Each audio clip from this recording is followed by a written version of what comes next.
for parents, this is fantastic.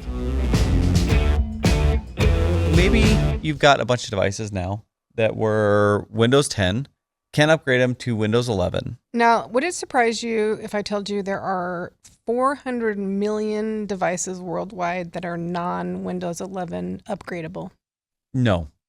There are. That's a lot. There are, yeah. So what's going to happen to those devices, right? They need a new operating system. Windows 10 and the life. Can't go to Windows 11. What are we going to do? ChromeOS Flex. ChromeOS Flex. It's basically like a Chromebook. It's a Chromebook software, an operating system, but now you can bring it to almost any hardware. Okay, but what is this thing? It's just a lightweight. It's basically the back end is Linux. It's just I'm gonna tear it up and say it's like a tablet and a computer had a little baby and it made an OS, and that's ChromeOS Flex. Yeah, and it ships like so. This one by default, it didn't have a terminal. So the first time, like when this is what I was doing yesterday, is Tara was trying to do the dry run and I was poking around with this. You run the terminal and it's like, hey, that's actually not here by default. Do you want it?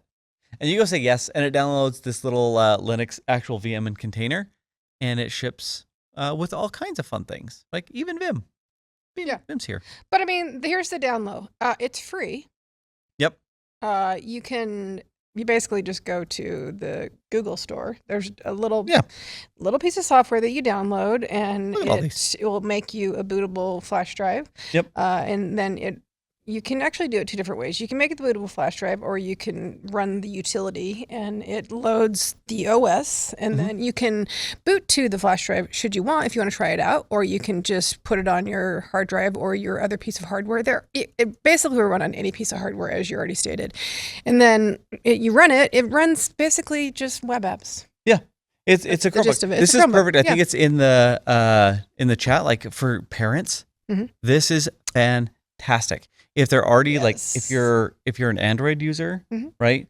Or if your parents use an Android, this is fantastic. The only thing I'm going to say though is it doesn't run Android apps natively. I'm just going to throw that out. It doesn't run the Android specific Android store apps. Yeah. But if there's like an equivalent app in the Chrome store, and you use Gmail, all of it's going to sync.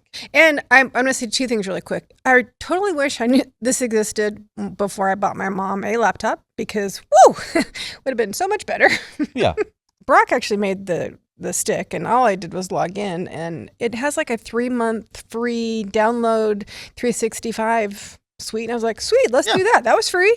It has like an editing thing free. So there's lots of cute little pluses that I was like, yeah, let's try all these. And it's pretty fast. It's very fast. This is a really old laptop, by the way. Yeah. And it's shipped with like, here I am, like I'm editing like the DHP client config file. Of course you are. In Vim. Yeah, why wouldn't you? Like, because it's fully there. Like to help in chat, like if you need to do like a Chrome remote desktop, it's already built. It's included there. This is awesome maybe in a business use case if you need to run a kiosk. Kiosk mode, yeah. I keep calling it kiosk mode, but what I mean is if you just want it to do one little thing, you need people to sign up, do it. I wish I could tell you that we could tie it into some of our products, but I can't. And that's okay. Here's the thing, though. If you do need to manage it, maybe you go do a bunch of these things. You can manage it just like you can a Chromebook.